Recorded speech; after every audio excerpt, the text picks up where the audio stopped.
How was everyone's end of Passover? Someone said, sorry, it's over. Wow. More matzah you would have liked? You can eat it the rest of the year, although you're not supposed to eat it in the weeks leading right up to Passover. So you can enjoy the specialness of it on the holiday, but you can have matzah every day for the next 11 months, so enjoy. But for those who are ready to eat chometz, I'm wondering if anyone else liked me, I hope I'm not alone, as soon as Passover ended, even though I had several meals already that day and wasn't really particularly hungry, a light snack could have done, I had most of a large pizza to myself. Right? I was so excited to eat chometz again that even if I didn't need it, I wanted to. I had to celebrate and mark the occasion. Anyone else have a special end of Passover meal, a chometz that they rush to right when the holiday's over? An ounce of single malt scotch. Excellent, excellent. Anyone else have special foods they like to eat right when it's done? Hope I'm not alone. So, the reason I bring this up is rather predictably, both because we know what happens when you eat too much food or too much pizza, and because every year I like to end Passover with a large pizza. I had a bit of a tummy ache. I ate too much. My joy, my celebration became a source of discomfort or pain. And the reason I bring this up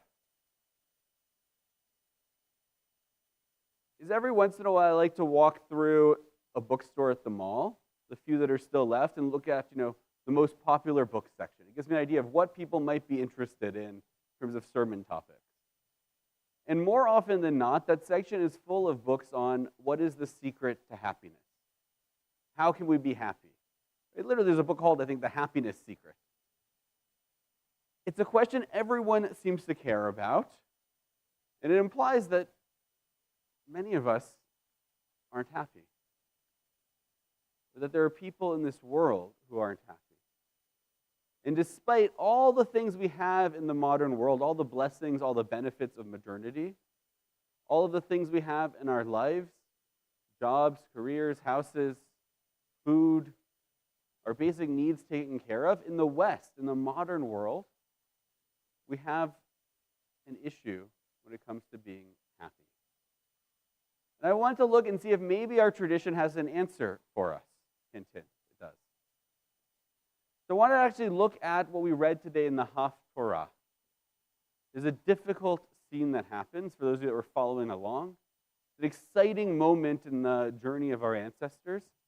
King David is taking the ark and bringing it to Jerusalem, to the holy city where one day it will be built, the temple, not by David, we learn at the end of the Haftorah, but by his successor, King Solomon. But King David's bringing it there where the ark will rest, into the sacred place that God has determined it should go. And as they're taking the ark there, what happens? Anyone paying attention during the Haftorah know what happens in the first try of bringing the ark? The ox stumbles, and then, right, Uzzah dies. One of the men marching alongside the ark reaches out to steady the ark when the ox stumbles, and he's killed for touching the ark, the text tells us. It's a difficult text to relate to. It seems that his intentions were not bad, and yet he suffers the most dire of consequences. And the reason we read this is because in our Parsha we read this morning, Aaron's sons, at the end of being anointed as priests, two of his sons offer a strange offering on the ark, one that wasn't given in the rules, and they too are killed for this. And that's the relationship between our Torah portion and the Haftorah reading. But the question then is, why? Why was the punishment for Uzzah so great when it didn't seem to be that he did anything really that bad? I wanted to look a little closer at what happens the second time that the ark is brought successfully and nothing bad happens. There are differences between these two processions when the Israelites are carrying the ark. Both times they seem to be quite happy.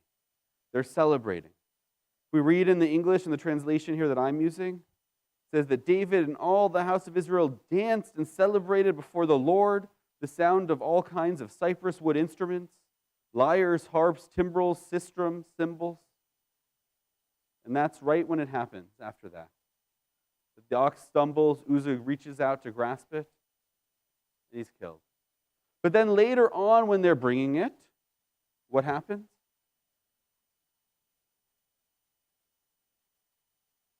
The bearers of the ark of the Lord move forward 6 paces.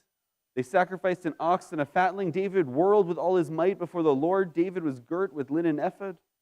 David and the house of Israel brought up the ark with shouts and blasts of the horn with joy.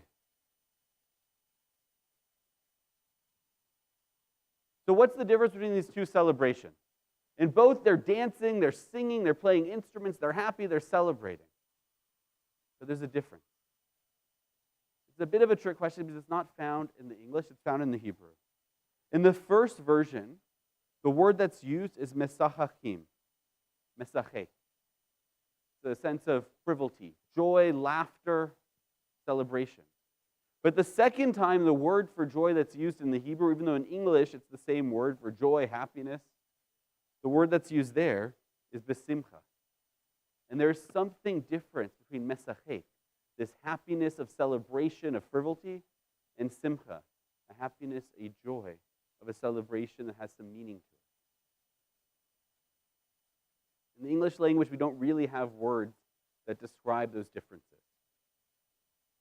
Maybe it's a testament to, again, our quest to really understand and find happiness in our lives. Right? Like the saying that I don't think is really true, but about the Eskimos and how many words for snow they have. Because they really understand snow. The Greeks actually had different words for happiness. They had one word that described hedonic happiness. Just the feeling of pleasure, right? Like eating an entire pizza. It feels good, but that's joy, that happiness doesn't last. And then they had another word for happiness that might be best translated as well-being, eudaimonia, eudaimonic happiness. And I want to assert that those are the differences between these Hebrew words. Mesachek is a happiness of frivolity. It's hedonic. It's about pleasure, just enjoying things. But simcha is a happiness that's about well-being, human flourishing. The happiness that comes sometimes not from a lack of rules and being able to do whatever you want, but a happiness that's born out of structure. Both times they sang and they danced and they played instruments and they celebrated, but one time it was a free-for-all. And the other time they did it within limits. They walked a certain number of paces, they offered a sacrifice. And at the end of it all, King David's wife, Michal, comes to him and asks, how could he debase himself? He's king. How could he be dancing in the streets in such an undignified manner? And his answer was, he was worshiping God. It wasn't undignified. It had a purpose. And I think that's kind of tied into and connected to, again, that idea of the difference between hedonic happiness and eudaimonia, human flourishing, well-being, between mesachek and simcha. And the secret to happiness is, sometimes, having that structure, not the free-for-all. We think being able to do whatever we want in life will make us happy.